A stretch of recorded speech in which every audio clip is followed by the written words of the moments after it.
Assalamu alaikum wa rahmatullahi wa barakatuh. Alhamdulillah wassalatu wassalamu ala rasulillahi amma ba'd. Ndugu zangu, baada ya kumshukuru Allah subhanahu wa ta'ala, tunapenda kuwajulisha kuhusu kongamano ambalo litafanyika tarehe 13 mwezi wa 3.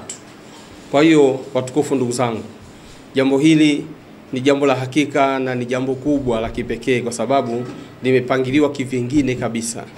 Kwa hiyo si la kukosa ndugu Muislamu, popote pale ulipo unafuatilia jambo hili, insha Allah ufike katika uwanja wa Sabasaba. Pale Sabasaba pana Sabasaba mbili. Mimi napenda kufafanua kidogo hapa.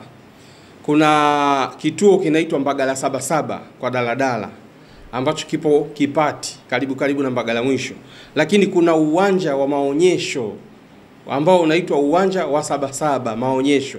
Ule uwanja wa Sabasaba wa maonyesho ndani yake kuna ukumbi unaitwa PTA. Hapo ndipo patakapofanyika jambo hili. Kwa hiyo bila kukosa watukufu ndugu zangu, pana mjadala na Wakristo.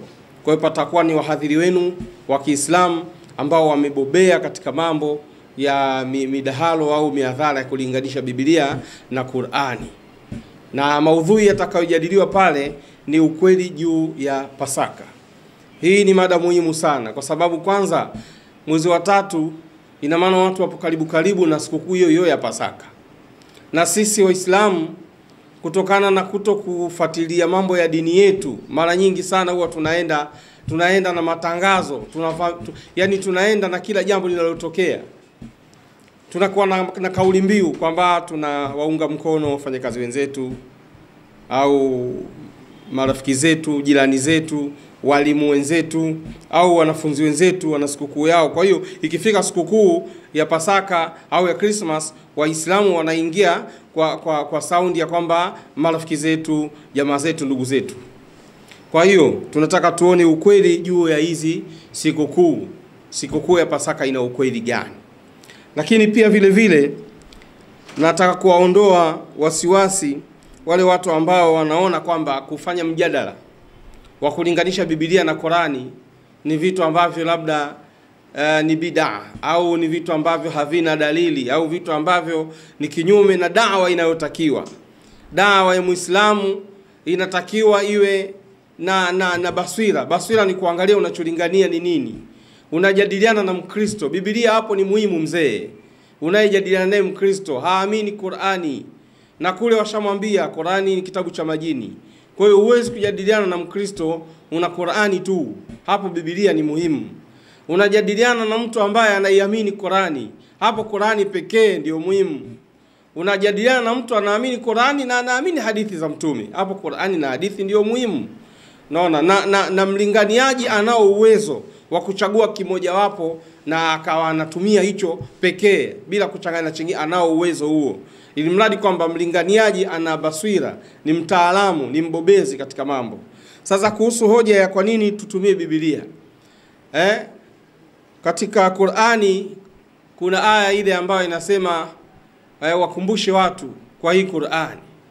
Hii aya kuwakumbusha watu kwa hii Qur'ani maana yake kwamba sisi Waislamu wa leo, yaani ukiacha Waislamu waliokuwa wakati wa Nabii Musa, wakati wa Nabii Isa, kitabu chetu cha kushikamana nacho ni Qur'ani. Kwa hiyo tunapotaka kuperuzi ni Qur'ani, tunapotaka kujisomea kupata thawabu ni Qur'ani, tunapotaka kujua dini yetu ni Qur'ani. Lakini hii haituziwi kuwalingania watu kwa vitabu visivyokuwa Qur'ani.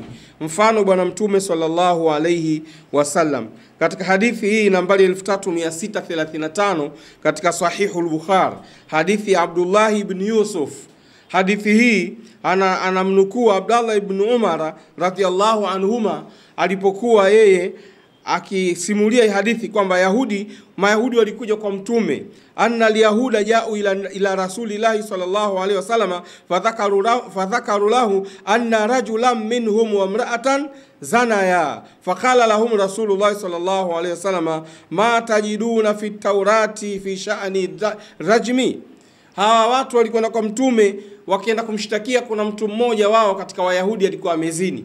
Wakamwambia ya Rasulullah kwa kejeli, lakini sababu hawamwamini Mtume, huyo amezini bwana. Mtume akawauliza, je, kwenye Torati yenu kitu gani kimeelezwa? Kimeelezwa nini kuhusu kupigwa mawe mtu mzinifu? wale wakamdanganya Mtume sallallahu alaihi wasallam, wakasema Taurati imesema huyu mtu apigwe fimbo. Akawaambia hapana, hicho kitu hakuna, hebu onesheni katika Taurati. Wakawa wameleta Taurati, nafupisha kwa sababu muda wangu ni kidogo. Wakaleta Taurati, wakafunua ile sehemu. Walipofunua ile sehemu, pale palipoandikwa kupigwa mawe, ikawa yule Myahudi ameziba kwa kidole chake. Ndipo mmoja katika maswahaba Mtume alikuwa anajua lugha ya Kiyahudi, akamnong'oneza Mtume sallallahu alaihi wasallam, akamwambia ya Rasulullah, mwambie atoe kidole chake hapo. Hayo maneno aliyosoma mpaka kwenye hicho kidole, mwambie atoe kidole chake, kuna maneno pale kayaziba. Akamwambia Mtume, akasema hebu toa hicho kidole chako. Akatoa. Hebu soma hapo ulipoondoa kidole. Wakaona yale maneno ambao walikuwa wanayaficha pale. Kwa hiyo ukweli ukaonekana kwamba walikuja kwa Mtume na kumwambia vitu ambavyo havimo kwenye Taurati, lakini Taurati kumbe ilikuwa imevitaja na Mtume alishaashiria kusema kwamba kwani Taurati yenu imesema nini. Kwa hiyo ilikuwa amewajibu jibu la kuwatosha kutokana na Biblia.